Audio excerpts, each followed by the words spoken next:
स्वागत है दोस्तों आपके अपने यूट्यूब चैनल इन्फॉर्मेशन वाला में।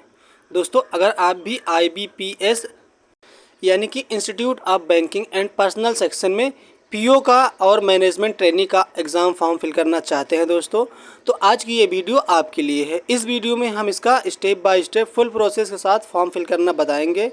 तो दोस्तों वीडियो को अंत तक ज़रूर देखें और साथ में चैनल को सब्सक्राइब करना ना भूलें।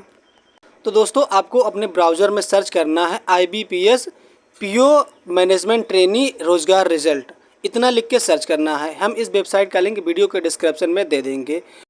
अब यहाँ आने के बाद दोस्तों हम कुछ इसकी बेसिक डिटेल रीड आउट कर लेते हैं जो इस फॉर्म से रिलेटेड होने वाली हैं।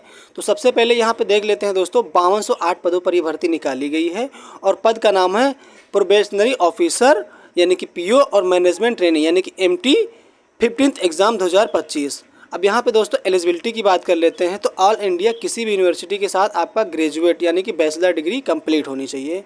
अब यहाँ पे बात कर लेते हैं वैकेंसी के दोस्तों। तो बैंक वाइज ये वैकेंसी निकाली गई है और ये कास्ट वाइज भी वैकेंसी देखने को मिलती है दोस्तों।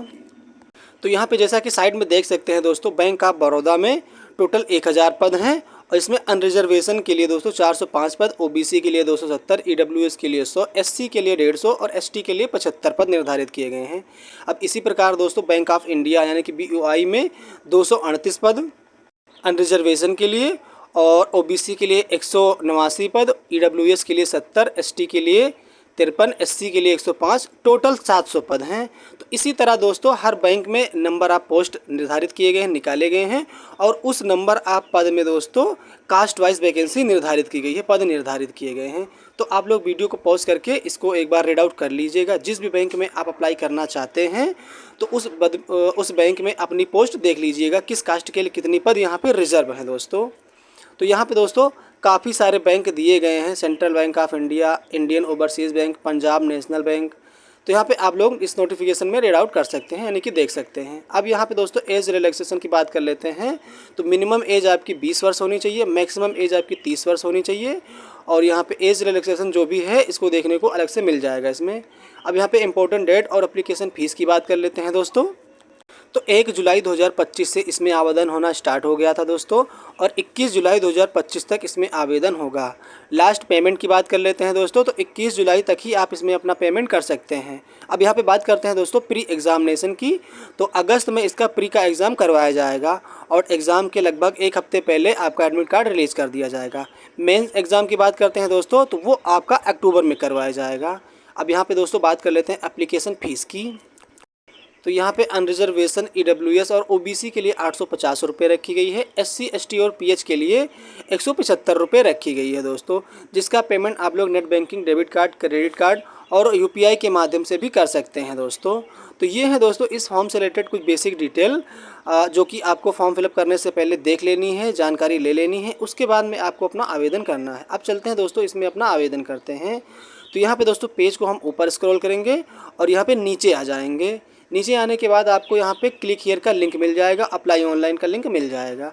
यहाँ पे दोस्तों आप लोग इसका नोटिफिकेशन पे क्लिक करके नोटिफिकेशन भी रीड आउट कर सकते हैं।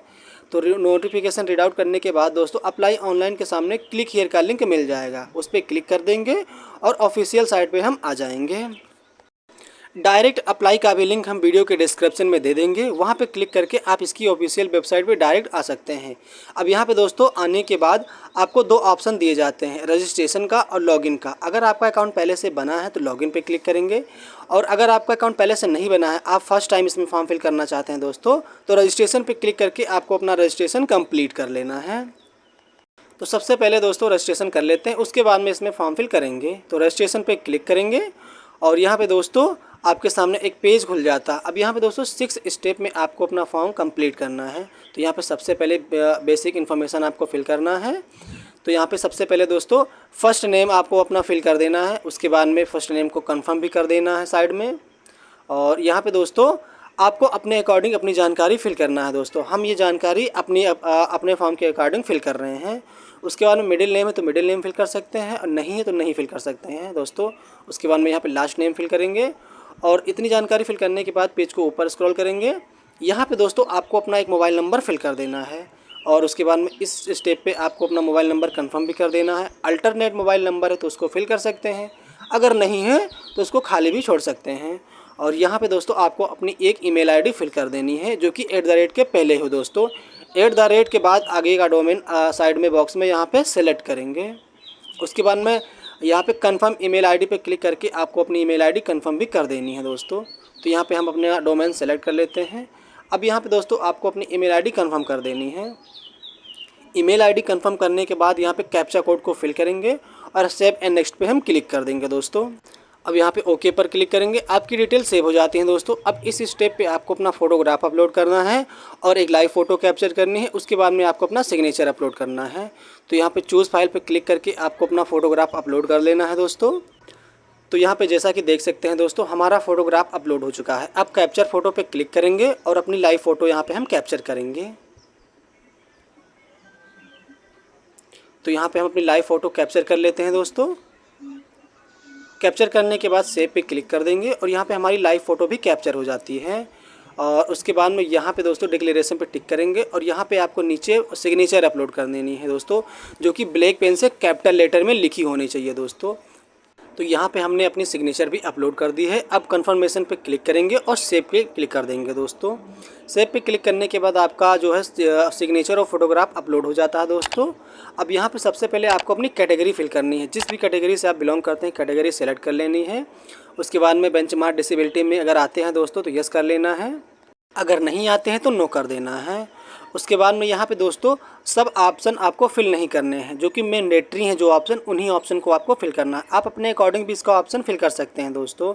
यहाँ पे दोस्तों सभी ऑप्शन को फिल करने की ज़रूरत नहीं है, फिर भी अगर आप फिल करना चाहते हैं तो आपको रीड आउट कर लेना। उसके बाद में आपको अपने अकॉर्डिंग उसका आंसर दे देना है।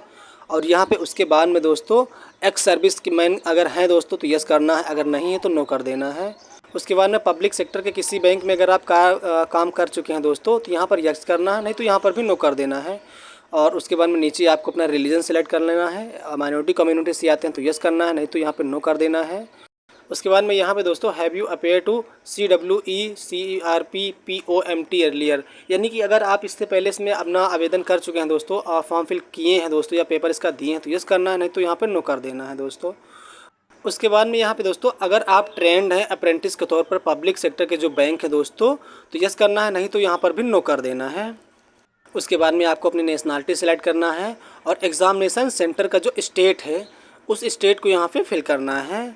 उसके बाद में प्री एग्ज़ाम का सेंटर जो है आप जहाँ देना चाहते हैं आपको अपने अकॉर्डिंग उसका आंसर दे देना है। और उसके बाद मेन एग्ज़ाम का सेंटर जहाँ देना चाहते हैं एग्ज़ाम उस स्टेट को यहाँ पे सेंटर को फिल कर देना है।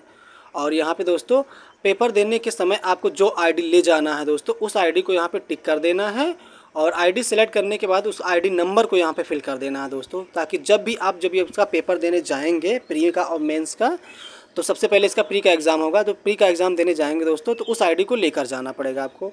अब उसके बाद में यहाँ पे आपको अपनी डेट ऑफ बर्थ सेलेक्ट कर लेनी है। डेट ऑफ बर्थ सेलेक्ट करने के बाद दोस्तों आपको ओके पर क्लिक कर देना यहाँ पे। अब यहाँ पे दोस्तों आपको अपना जेंडर सेलेक्ट करना है, तो यहाँ पे आपको अपना जेंडर सेलेक्ट कर लेना है। उसके बाद में मैरिटल स्टेटस फिल करना है, अगर आप मैरिड हैं या अनमैरिड हैं तो आपको अपने अकॉर्डिंग फिल कर देना है। उसके बाद में यहाँ पे दोस्तों अगर आप अपने आधार कार्ड को यूज़ करने का ऑथेंटिकेशन देना चाहते हैं गवर्नमेंट को तो यस पे क्लिक कर देना है, अगर आप नहीं देना चाहते हैं तो नो कर देना है। अगर आप यस करते हैं दोस्तों तो ऐसे में आपको अपना आधार कार्ड नंबर या पैन कार्ड नंबर फिल करना पड़ेगा। अगर आप नहीं करते हैं तो ऐसे में आपको यहाँ पे कुछ भी फिल करने की ज़रूरत नहीं है। उसके बाद में ट्विंस ब्रदर सिस्टर हैं तो यस करना है, नहीं है तो नो कर देना है।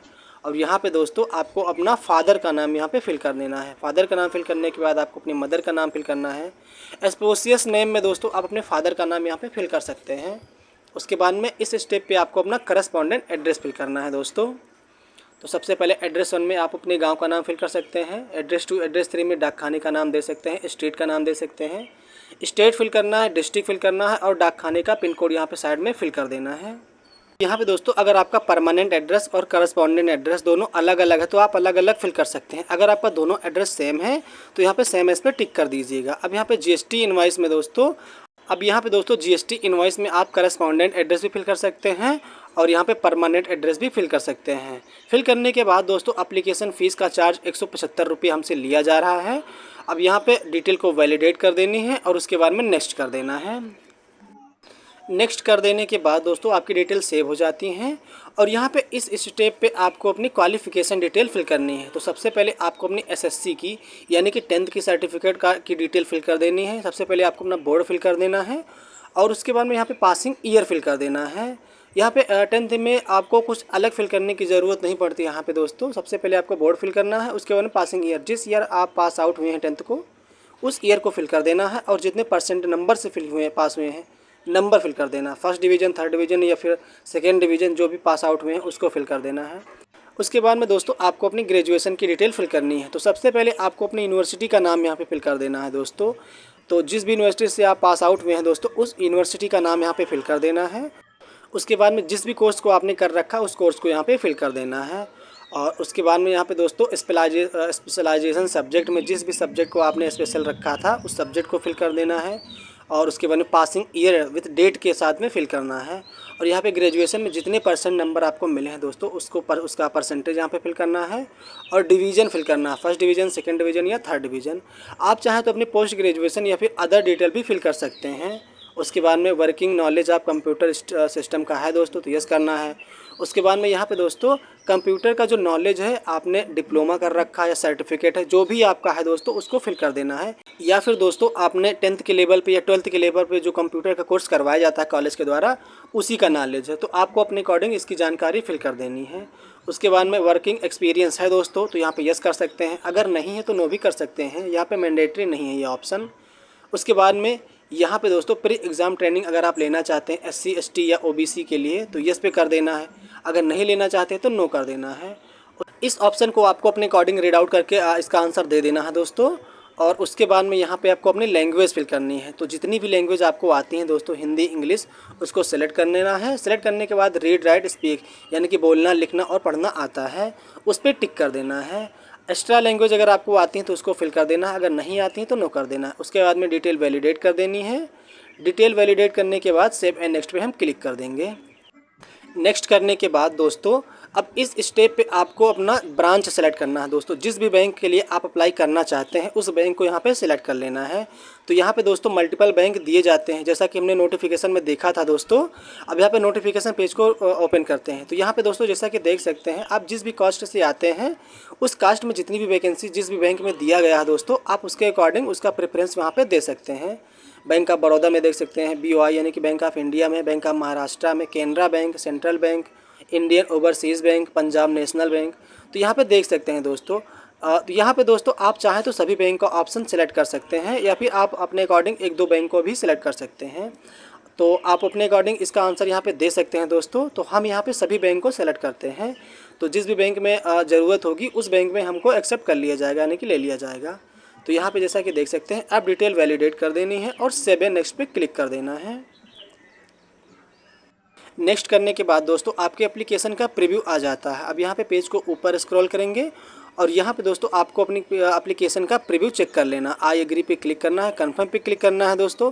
अगर आप अपने फॉर्म में किसी प्रकार की कोई करेक्शन करना चाहते हैं तो नीचे वाले ऑप्शन पे क्लिक करके करेक्शन कर सकते हैं। नहीं करना चाहते तो ऊपर ऑप्शन पे क्लिक करेंगे और कंप्लीट रजिस्ट्रेशन पे क्लिक कर देंगे। अब यहाँ पे लेफ्ट थंब का इंप्रेशन अपलोड करना है दोस्तों यानी कि फिंगरप्रिंट अपलोड करना है। उसके बाद में handwritten declaration note upload करना है और 10th का सर्टिफिकेट अपलोड करना है जो कि PDF में है। अब यहाँ पे दोस्तों हैंड रिटन नोट्स में क्या अपलोड करना है, क्या लिखना है, इसका हम वीडियो के डिस्क्रिप्शन में दे देंगे। उसको आपको वाइट पेपर पे ब्लैक पेन से लिख लेना है और उसको अपलोड कर देना है। हम वीडियो के ऊपर भी एक पॉपअप में दे देंगे। यही चीज़ आपको अपने पेपर पे लिखना है अपनी राइटिंग में और उसको स्कैन करके अपलोड कर देना है।